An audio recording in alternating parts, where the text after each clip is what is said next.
کہ ہمارا رب اللہ ہے، پھر اس پر جم جائیں۔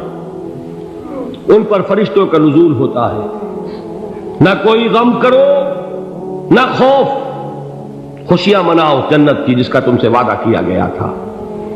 اللہ کی ربوبیت پر اطمینان جب انسان کو ہو جاتا، میرا رب اللہ ہے، ربی اللہ، انسان کے لیے نہ کوئی کھٹکا، نہ کوئی خطرہ، نہ کوئی خوف، نہ کوئی حزن۔ جو کچھ ہو رہا ہے کس کے اذن سے ہو رہا ہے؟ اللہ کے اذن سے۔ اللہ کے اذن کے بغیر پتہ تک نہیں ہلتا۔ یہ کوئی اندھا بہرا مادہ نہیں ہے جس سے مجھے کوئی خوف ہو۔ اندھا بھینسا چلا آ رہا ہو اس سے تو ڈرنے کا ہر انسان کو ڈرنا چاہیے، نہ معلوم کس کو ٹکر مار دے، لیکن نہیں، اس کائنات کو چلانے والا ایک سمیع و بصیر خدا ہے۔ وہ جو میرا دوست ہے، میرا ولی ہے، اللہ ولی الذین آمنوا یخرجہم من الظلمات الی النور، اللہ اہل ایمان کا ولی ہے، ساتھی ہے، پشت پناہ ہے، مددگار ہے، حمایتی ہے۔ بتائیے جسے یقین ہو جائے کہ اللہ میرا مددگار، اللہ میرا محافظ، اللہ میرا پشت پناہ، اللہ میرا حمایتی، اس کے لیے کوئی خوف ہوگا؟ اس سے کوئی ڈر ہوگا؟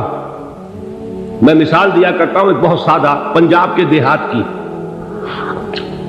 تو بڑا چودھری ہے اور کوئی غریب کسان ہے، اس غریب کسان کے جانوروں کو ہر وقت اندیشہ ہوگا چوری کا، کوئی میری بھینس کھول کر نہ لے جائے، کوئی میرا بیل کھول کر نہ لے جائے۔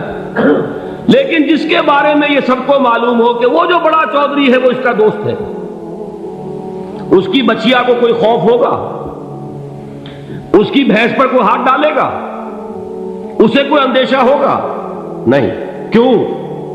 کہ وہ بڑا چودھری، بڑا اس کا یہاں کا سردار، جاگیردار، سب کو معلوم ہے وہ میرا دوست ہے، کوئی میرے خلاف اقدام نہیں کر سکتا۔ اس دنیا میں یہ چھوٹی سی بات اگر آپ کے دلی اطمینان اور سکون کا باعث بن سکتی ہے تو ذرا تصور کیجئے۔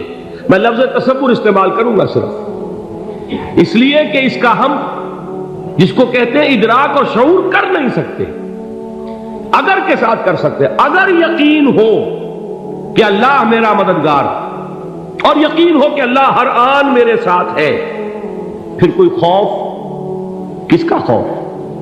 کوئی شے اللہ سے بالا تر ہے؟ کوئی قوت اس سے زیادہ طاقتور ہے؟ کوئی اس کے ارادے کو بدلنے والا ہے؟ کوئی اس کی مشیت کے آڑے آنے والا ہے؟ یہی بات ہے جو حضور نے فرمائی، یہ ایمان کا حاصل ہے لب لباب، کہ دیکھو اچھی طرح اس بات کو ذہن نشین کر لو، اگر تمام انسان مل کر تمہیں کوئی نقصان پہنچانا چاہے نہیں پہنچا سکتے، مگر جو کچھ اللہ نے لکھ دیا ہو، اور تمام انسان مل کر تمہیں کوئی نفع پہنچانا چاہے نہیں پہنچا سکتے، مگر وہ شے جو اللہ نے طے کر دی۔ آپ پھر میں کہوں گا ذرا طاری کیجئے، اسے فرض کیجئے، اسے سوچئے، اگر اس حدیث پر ہمارا دل ٹھکا ہوا ہو تو کسی سے ڈر ہوگا؟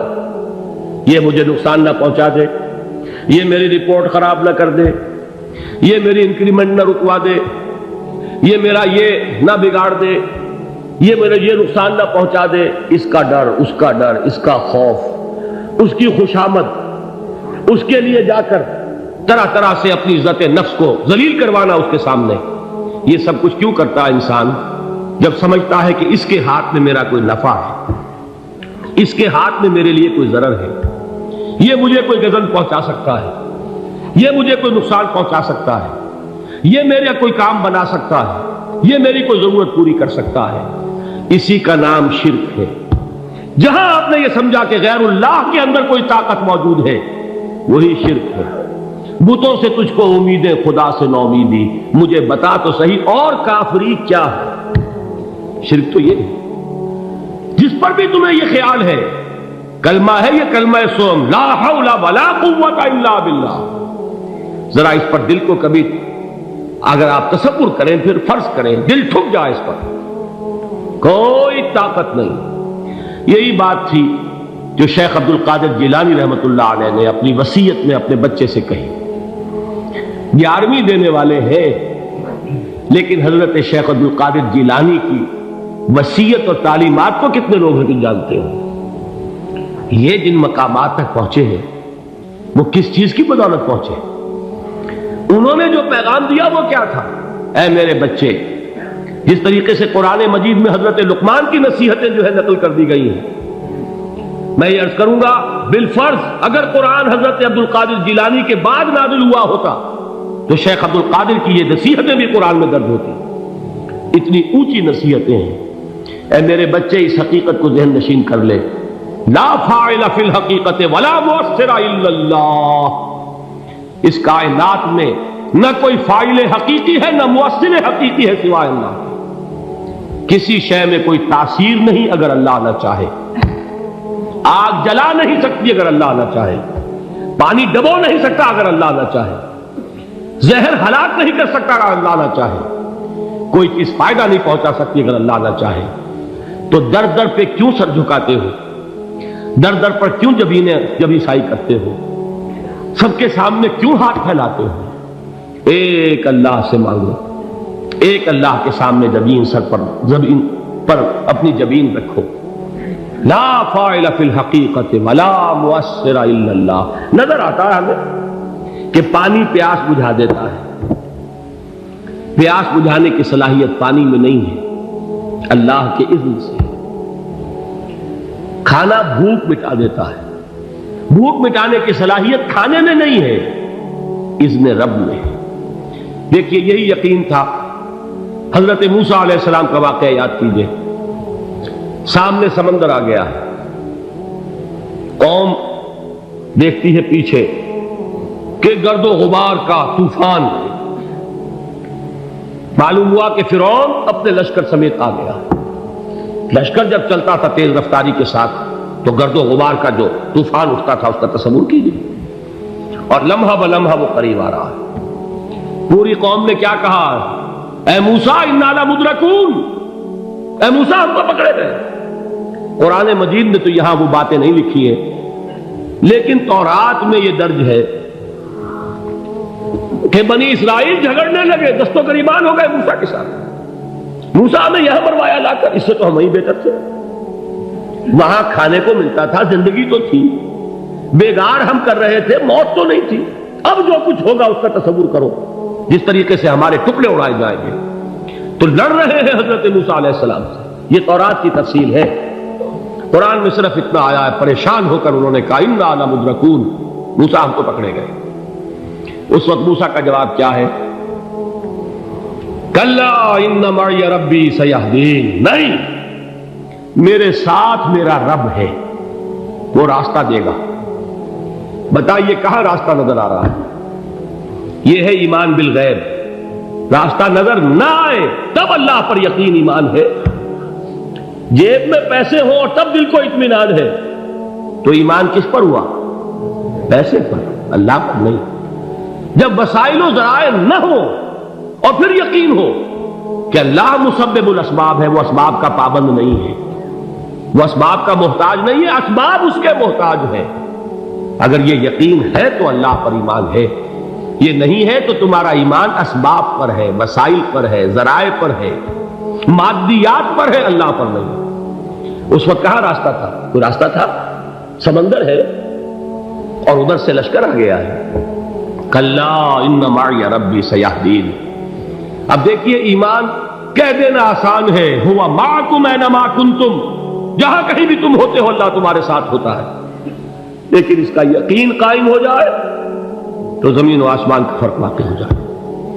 یہی بات ہوئی حضور کے ساتھ.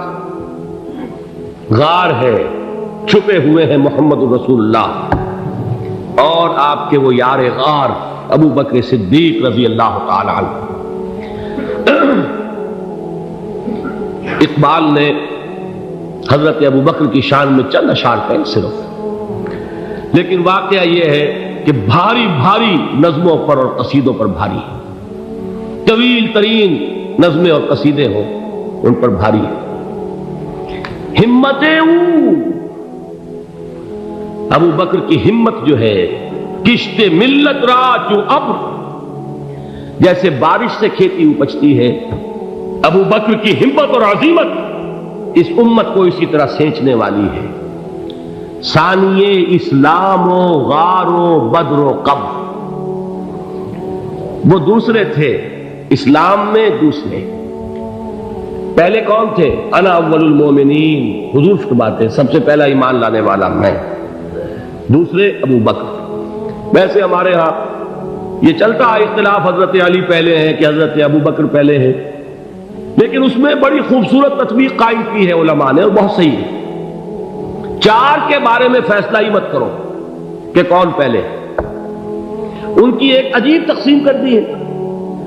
آزاد مردوں میں، بالغ مردوں میں سب سے پہلے ابو بکر، بچوں میں سب سے پہلے علی، خواتین میں سب سے پہلے خدیجہ، اور غلاموں میں سب سے پہلے زید بن حارثہ۔ بڑی پیاری تقسیم ہے، یہ چاروں ہی پہلے ہیں، ہر ایک کے لیے اولیت ہے۔ اور واقعہ یہ ہے کہ اگر زمانی اعتبار سے تعین ہوگا تو پہلے خدیجۃ الکبریٰ آئیں گی رضی اللہ تعالی عنہ، کسی اور سے بات کرنے کی نوبت بعد میں آ سکتی ہے، پہلے تو اہلیہ محترمہ سے بات ہوئی، آتے ہی پہلی وحی ہوئی ہے، ابھی تبلیغ کا حکم نہیں تھا۔ کس کو بتایا واقعہ؟ ابھی اپنی نبوت کی تبلیغ کا تو حکم ہی نہیں آیا، واقعہ کس کا ہے؟ وہ خدیجہ کا ہے۔ جب کہا ہے کہ خشیت علی نفسی، مجھے اپنی جان کا اندیشہ ہے، تو کیا جواب دیا خدیجہ نے رضی اللہ تعالی عنہا؟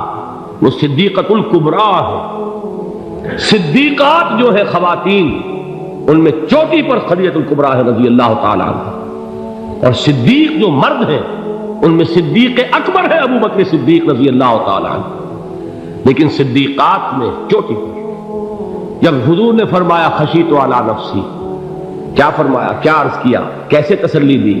نہیں نہیں، اللہ آپ کو ضائع نہیں کرے گا، آپ غریبوں کے ہمدرد ہیں، آپ مساکین کے تکالیف رفع کرنے والے ہیں، آپ بیواؤں کی سرپرستی کرتے ہیں، آپ مسافروں کی خدمت کرتے ہیں، اللہ آپ کو ضائع نہیں کرے گا۔ یہ یقین ہے اس خاتون کے اندر۔ خیر وہ ایک علیحدہ بات ہو جائے گی۔ میرے دل پر حضرت خدیجہ رضی اللہ تعالیٰ عنہ کی شخصیت کا بڑا گہرا نقش ہے، جو وہ کوئی اور ہی وقت اور موقع ہوا تو بیان ہوگا۔ بہرحال اقبال نے ایک مصرے میں جو چار اولیتیں جمع کر دی ہیں، ہمت او کشت امت را چو ابر، ثانی اسلام و غار و بدر و قبر۔ اسلام میں حضور کے بعد پہلے کون؟ ابو بکر۔ غار میں حضور کے ساتھ کون؟ ابو بکر۔ بدر کی رات اللہ کا رسول سر بسجود، وہ جھاڑ، وہ گھاس پھوس کی جو جھوپڑی بنائی گئی تھی، اور وہاں تلوار ننگی لے کر پہرا دینے والا کون؟ ابو بکر۔ اور اس حجرہ عائشہ میں محمد کے بعد سب سے پہلے دفن ہونے والا کون؟ ابو بکر رضی اللہ تعالی عنہ صلی اللہ علیہ وسلم۔ وہ جو معاملہ میں سنا رہا تھا غار ثور کا، حضرت ابو بکر بھی حضور کے خیال سے لرز گئے ہیں۔ آپ کو یاد ہوگا کہ جا کر پہلے تمام جتنے سوراخ تھے انہیں بند کیا ہے، ایک سوراخ رہ گیا تھا جس کو بند کرنے کے لیے کوئی کپڑا نہیں تھا، وہاں اپنی ایڑی رکھی ہے، تب کہا ہے حضور سے تشریف لائیے، اور اپنے زانو پر حضور کو لٹایا ہے، اور وہاں کسی موذی جانور نے کاٹا ہے، حضور کی آنکھ لگ گئی تھی، اس وقت اس بل کے اندر جو بھی بچھو ہے کیا ہے واللہ عالم، اس نے کاٹا ہے، اس کی تکلیف کی وجہ سے ابو بکر کی آنکھوں سے آنسو ٹپک گئے، حضور کے چہرے مبارک پر پڑے ہیں، تو حضور جاگے ہیں، معاملہ کیا ہے؟ ایڑی نہیں ہٹائی وہاں سے، مبادا وہ جانور وہاں سے نکل کر محمد الرسول اللہ کو کوئی گزن پہنچا دے، ابو بکر کی ایڑی ہے، جس طرح چاہے کھا لے، ختم کر دے، جان نکل جائے تب کوئی آنچ آئے، محمد پر تو آئے، لیکن جیتے جی نہیں۔ وہ ہے ابو بکر حضور کے خیال سے۔ اس وقت حضور نے پھر اپنا لعاب دہن لگایا ہے، اور اس سے پھر آپ کی تکلیف ختم ہوئی۔ جیسے خیبر میں حضرت علی کی آنکھ دکھ رہی تھی، اس کو جو شفا حاصل ہوئی ہے وہ بھی حضور کے لعاب دہن سے ہوئی۔ تو بہرحال اس وقت انہوں نے کہا ہے کہ اے نبی یا رسول اللہ، اگر اس وقت ان میں سے کسی نے غیر ارادی طور پر بھی اپنے قدموں کی طرف جھانک لیا تو پکڑے جائیں گے۔ کیا جواب تھا اللہ کے رسول کا؟ لا تحزن ان اللہ معنا، اللہ ہمارے ساتھ ہے، کیوں گھبراتے ہو ابو بکر؟ یہ ہے ایمان باللہ، میرا مالک اللہ، میرا رازق اللہ، میرا محافظ اللہ، میرا مددگار اللہ، میرا پشت پناہ اللہ، میرا دوست اللہ۔ یہ دوستی ہے اللہ کی جو لب لباب ہے، حاصل ہے ایمان کا، اسی کا نام ولایت ہے۔ اولیاء اللہ کے سروں پر سینگ نہیں ہوتے، جس کے دل میں ایمان راسخ ہو چکا ہو وہی اللہ کا ولی ہے، جسے اللہ پر یقین ہو چکا ہے وہی اللہ کا ولی ہے، جسے یقین ہے اللہ میرے ساتھ ہے، میرا مددگار، میرا پشت پناہ، میرا ساتھی، میرا دوست، میرا محبوب، میرا محب۔ اللہ اہل ایمان سے محبت کرتا ہے۔ واللہ یحب الصادقین، ان اللہ یحب الذین یقاتلون فی سبیلہ صفا کانہم بنیان مرصوص۔ اللہ محبت کرنے والا، اہل ایمان محبوب، اور اہل ایمان محبت کرنے والے اللہ محبوب۔ والذین آمنوا اشد حبا للہ۔ آپ تصور کیجئے جسے یہ رشتہ ایمان یا رشتہ ولایت حاصل ہو جائے، الا ان اولیاء اللہ لا خوف علیہم ولا هم یحزنون، آگاہ ہو جاؤ، اللہ کے دوستوں کے لیے